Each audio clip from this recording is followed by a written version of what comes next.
All right, Andrew Mason here with Pat Bryant. Thanks for watching. Like, comment, share, subscribe on the Denver Sports Channel. And Pat, training camp so far, we're nearly 2 weeks in. Big day for you today here on Monday, but how do you think it's going for you so far? It's been smooth, man. Just coming in as a rookie, adjusting to, obviously the offensive calls and obviously the speed of the game. But overall, it's been great, man.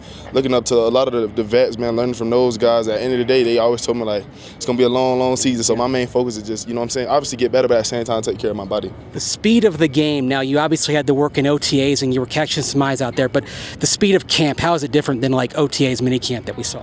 I honestly say it ain't really so much the back end, it's more that D-line and that front. So it's more of a race against those guys rather than the DBs. So really just, getting in and out of routes as quick as possible and just finding those windows to help the quarterback's job easy. We saw you on Monday make a play against Pat Surtain, and obviously Defensive Player of the Year. There's not going to be a test quite like him. What are you kind of learning from that examination going one-on-one against a guy like him? Pat's just one of a kind, obviously, one of the bigger cornerbacks in the league. So, just going against him ain't going to do nothing but make me better. And then just him being that size and then his ability to be a technician at that position and just, going from him to other guys, I feel like, it'll make my job a lot easier. He come out here every day, challenge all us at receivers, and we always look forward to go against, the best, in the game. Does he give you any coaching, any pointers out there as well? Yeah, he always tell, especially us young bucks, he tell us what indicators he pick up on from us and other receivers. One thing he always told, especially us big receivers, try to keep your shoulder pads low because, that's the first indicator, the DBs when you're about to break or you're about to make a move. So, I do that with any of the DBs, especially second-year guys. Whatever it is, I always ask them, what made you break on that route fast, How could I block you better? Whatever it is, man, I'm always all ears and looking to get better. Are there things you're learning out here, stuff like that from Pat that you think back, 6 months ago, 8 months ago, I couldn't have imagined knowing that before? It's a lot of things. I had a few great teammates, in college. Devon Witherspoon, which was my roommate, so I learned a lot of great things from him. A smaller, DB, quick, fast twitch. Pat being a longer, taller guy, still fast, still great twitch. But I'm just huge on learning, man. I'm always a student of the game, and whatever I can do to help me become better, I'm gonna take full advantage of it.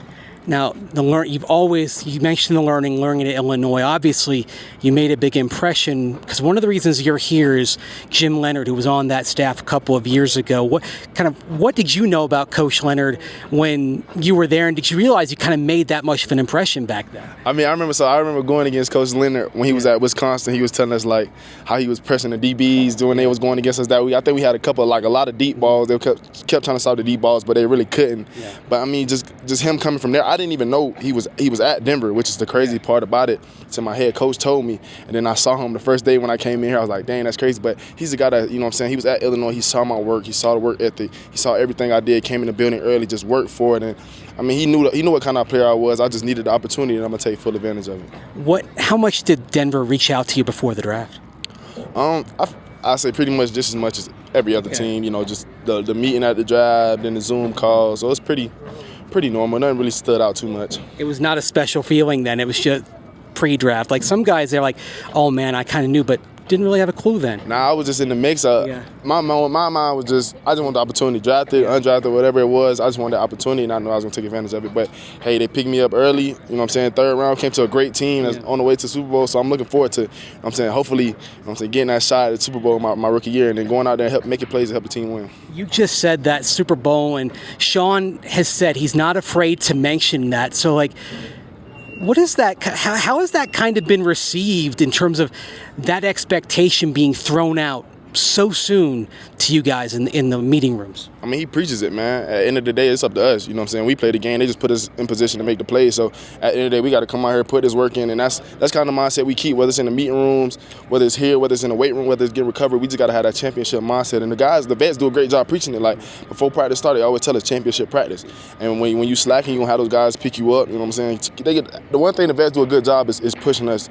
Us rookies, because they were in our same shoes and they want us to understand where we want to go. And what it takes to get there. And there's a lot of players on this team that been in the playoffs, been to the Super Bowl, so they understand it. So they just trying to push everybody and every day just, learn and just get better. And I feel like as we gradually go through camp, it's been nothing but great.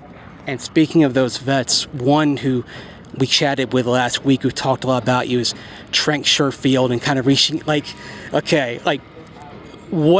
How has he helped you along? Because he really takes pride in mentorship, and he talked about you a lot. Like, how has he helped you so far the last few months? That's my guy, man. You know, him being from Illinois, that's the first thing he said. He knew a couple people I knew back from Illinois, but, man, just having a mentor like that, a guy that's, you know what I'm saying, he's more than just the game, man. He teaching you, you know what I'm saying, how to be what I'm soon to be a husband, how to be a better father, whatever it is, man. He just mentored me, whether it's in the weight room, tell me to never cut corners, and just showing me what it took for him to have success and being a lead this long. So I'm just all eyes and all ears, man, and just having a guy like that in your corner, especially coming as a rookie, like, it get tough. Like, you know, it's one of the hardest offenses, but he checked me every day just to make sure, hey, Pat, you good? We in the meeting rooms, you good? He made sure I drink my 4 bottles of water a day. He see me out there tired, so he just pushed me to the extremes. We even get extra work in the weight room. He started making, so it started with 300 abs a day, then it moved to 400, 500. So just having a guy like that to be there, obviously you can push yourself, but having another person in your corner like that is just very special. It seems like it's the more important stuff is like beyond receiver. It's like all the little be a pro type stuff. It's the small things. That's what he teach me. It's like, man, a lot of guys, you know what I'm saying, they don't, it's that weight room that's going to save you, you know what I'm saying? Because at the end of the day, your body is what make you money. So he's always preaching that, like, don't cut corners. Like, when you got that lift is what's going to build your body to be strong. And, like, you can see he extra large shirt, tight fit shirt, he filling out the muscle. So, like, I'm going to sit there and listen to him. But, man, he's just a great guy overall, man. I just look up to him. Were you even lifting during the downtime, the few weeks that you had off before camp? Oh yeah, so I was here in Denver, okay. You know what I'm saying, with the weight room coach. Just try to get used to the altitude a little bit and just adjust as much as possible. Being a Florida guy, did you feel it when you first came up here? Did I feel it? It was crazy because I was training for the combine, all that pre-draft in Florida. Humidity is hot, whoop-de-whoop-de-whoop. But coming out here, I feel like nothing can really prepare you. Honestly, like, you really got to be here and to actually adjust to it. And I'm slowly getting there. Like, while I was here, I did like the Manitou incline. I did a couple hikes and stuff like that. So it helped a little bit, but I'm still getting there. That incline, like, what did you think of it when you did finish it, man? It was crazy. It was one of those moments like I would have never thought like I feel like happy to actually accomplish something like that. But I was really like extremely happy because it was thunderstorm halfway up, so it's really like it was more mental than anything. And on the way down, it was smooth cruising. So I'm looking forward to actually doing the next year. I'll probably do that as like a routine before coming back to camp. The selfie when you got to the top? Oh yeah, of course, a couple of them actually. I had my little nephew with me. He was going faster than my brothers. My brothers was climbing all fours. We just left them down there, but it was a great experience. What does it mean? You kind of like, that's a true Colorado thing to do, to kind of really embrace being here in Colorado like that, to really kind of take it in and really be a part of this state like that. I mean, it's amazing. Being a Florida boy, all I'm used to is sand and water, the beach, you know what I'm saying? And just growing up there and just coming here and seeing mountains and just, you know what I'm saying, adjusted to the altitude and all things you've never heard of as a kid. And just, my house is actually right near, like, the mountains. You get a great view, so just waking up every morning and seeing that is just special. I mean, I moved from near Tampa to here in 2002, and it blows your mind when you come out here for the first time. It's crazy. Like, my family come out here, like my fiance and her mom, they over there, they just came out here. So, I mean, just allowing, because I've been here for a minute, so I like to drive them around and be like, hey, look at this. So I'm just as happy as they are. Yeah. All right, a few quick questions before you go here. So, first of all, who has the best shoe game on the team? On the team? Ooh, that's a good one. I'm gonna probably go with JL. JL Skinner. Okay. Yeah. He be putting it on. If a player is to go viral for a touchdown dance, who's it going to be? Marvin Mims. I think he did. I heard his first touchdown was like the running man or something crazy, so I say Marvin Mims. All right. What is your favorite Broncos uniform combination? I think that all orange. You know, me coming from Illinois, it's the same thing, but it's something about that all orange. It just hit different. All right. Tell us the story of your first touchdown that you ever scored on any level. On any level? I'd probably say college, my first touchdown against Wyoming. I think it was our first home game. I got the ball, it was like first down, first and goal. Got a little out route, turned up, reached the ball, but fumbled the ball kind of like out of the end zone. So I was scared. So I come back to the sideline celebrating. Coach ripped me. He's like, it's first down. Woo-doo-woo-doo. So that was a lesson learned, something I'll probably never do again unless the game on the line. Tell us about the first NFL game that you ever attended in person. I think it was a Jaguars game, And it's crazy because I think it was a game that they went to the playoffs. They won off like a Hail Mary or something crazy. I forget what year it was, but that was my first game, and it went crazy. It's crazy because I actually got beer, like water, because everybody jumped. So I was a kid, like Jones Drew jersey, everything just filled up. It was crazy. You were a Jags fan then, when the MJD jersey then? Or? Yeah. I was a Jazz fan growing up my whole life. We didn't have much success, but it was fun to just get out the house on the weekends and go watch the guys play.